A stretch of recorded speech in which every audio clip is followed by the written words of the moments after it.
father. Now, the city where this happens, most of us have, I guess the Sikh city, most of us have seen pictures of it. How many have seen the movie Gandhi? Gandhi? Do you know the scene where they gather within where they protest and they gather within the confines, and there's only a well, and the British general starts shooting at everybody, and you have the people who jump down the well to try to escape. And it's one of the major turning points in the Indian struggle for independence. Well, this actually happened in the homeland of the Sikhs. So historically, they're fairly important. The Prime Minister Gandhi was assassinated by two Sikh bodyguards who felt that she was not representing their area well. So it's wrapped up in the history of India. Now, as all religions, most religions go, it followed the same paths. But to start. So Nanak was born in a small village. He was relatively poor. The legendary accounts of Nanak's early life emphasizes dissatisfaction with typical forms of employment and his general rejection of traditional forms of Hindu worship, like a lot of us. It seems that he sought the company of a variety of holy men, both Hindu and Muslim. It seems that he sought out the company. His spiritual teaching led him to a religious outlook that asserted the oneness of God and the need to move closer to God. The best means for increasing intimacy with God, Nanak believed, was meditating and the singing of hymns of praise to God. Eventually, Nanak began composing his own hymns with his friend. According to tradition, Nanak was a spiritual leader even at an early age of life. He would rise before dawn and bathe in the river, meditate, and then lead others in singing hymns of praise. The crucial experience leading up to the founding of Sikhism, though, occurred when Nanak was about 30 years old, which seems to be an overlying theme within these stories. One morning, Nanak did not return from bathing in the river. He was presumed drowned, and yet his body was not found. 3 days later, Nanak returned to the village and remained silent for the day. He finally spoke. He had claimed, "There is no Hindu, there is no Muslims whose path I shall follow. I shall follow God's path. God is neither Hindu nor Muslim, and the path which I follow is God's." He explained that he had been escorted to the court of God, who gave him a cup of nectar and told him, "This is the cup of adoration of God's name. Drink it. I am with you.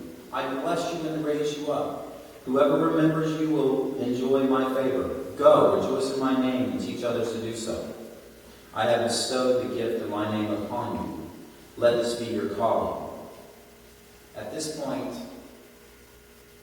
Guru Nanak takes on the role of Paul or Peter in Christianity.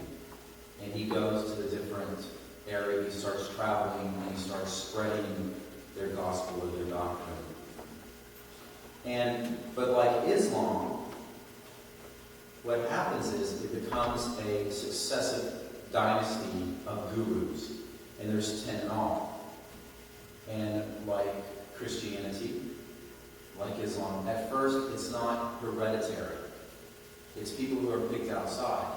So it allows it to survive as a religion. Same with early Buddhism.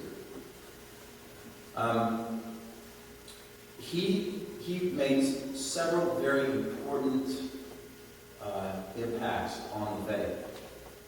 He created the community, and they refer to the community as a whole. He also made the outline for what would be the house of worship, which has, I think on the radio, somebody might have heard it, talks about it as four doors, one for each class of people. When I heard that, I thought about us and all our doors and how open we are and how welcoming we are to people. He passed on their succession of 4 more, and then the 5th of these gurus was an important guru. Now, this happened, the 5th one came about in about 1600. So to kind of look in European times, the Middle East was going into what would be now its period, and England and Europe was really coming out of it in the 1600s. We had the first kind of aspects of the Industrial Revolution. We had the looms for making clothing. We also had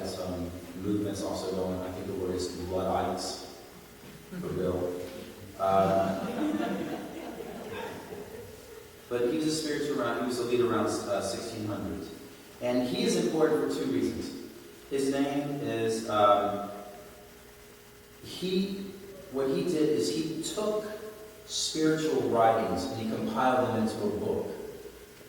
Much like what was happening to the Christian faith around 100 BC, and what happens with Jewish faith earlier with the collections of the Septuagint and the Torah.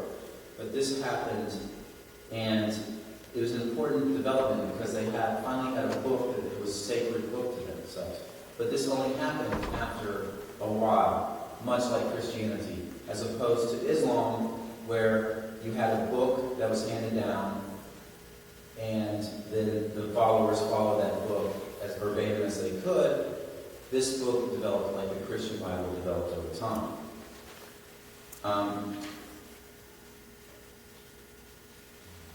The middle